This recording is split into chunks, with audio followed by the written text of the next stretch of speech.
दरम्यान जी संपत्ती आता वादाच्या केंद्रस्थानी येताना दिसतेय ती नक्की आहे तरी किती आणि आहे तरी कुठे हे आपण पाहणार आहोत। आणि यासाठी आपण आधार घेतलाय तो सुरेश धस यांच्या दाव्याचा, कारण हे सगळे दावे हाच तपशील आपल्याला पुढे भविष्यामध्ये न्यायालयात पाहायला मिळू शकतो।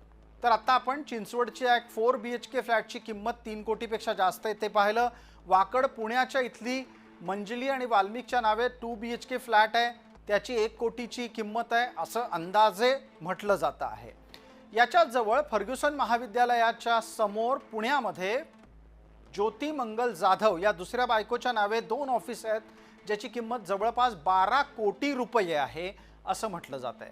अमनोरा टाउनशिप हडपसर इथं ज्योती मंगल जाधव या दुसऱ्या पत्नीच्या नावे 2 फ्लॅट आहेत, त्यांची किंमत अंदाजे 3 कोटी रुपये आहे असा एक प्राथमिक अंदाज समोर आलाय। तर सिमरी पारगाव बीड इथं सुदाम नरोडे या व्यक्तीच्या नावावर 50 एकर जमीन आहे, त्याचा नक्की किंमत किती त्याचा अंदाज बांधणं सध्या सुरू आहे।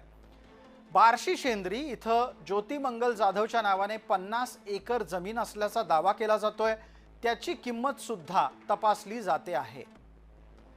यानंतरचा पुढचा तपशील आता आपण पाहणार आहोत तो सिमरी पारगावचा आहे। मनीष नरोडे या व्यक्तीच्या नावावर इथे जवळपास 12 एकर जमीन आहे असाही तपशील समोर आला आणि त्याची किंमत किती हे शोधलं जात आहे।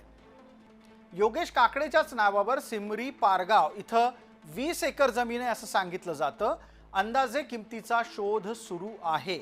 ही सगळी वाल्मिक कराडची संपत्ती आहे असा दावा सुरेश धस करतात।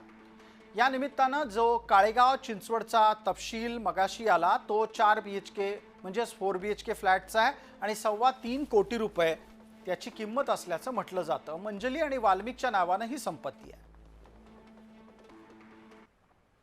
चौथा मुद्दा आजच्या सुनावणीमध्ये आरोपी वाल्मिक याची चल आणि अचल जी स्थावर मिळकत आहे ही जप्त करण्यात यावी असा न्यायालयात आम्ही अर्ज दिलेला आहे।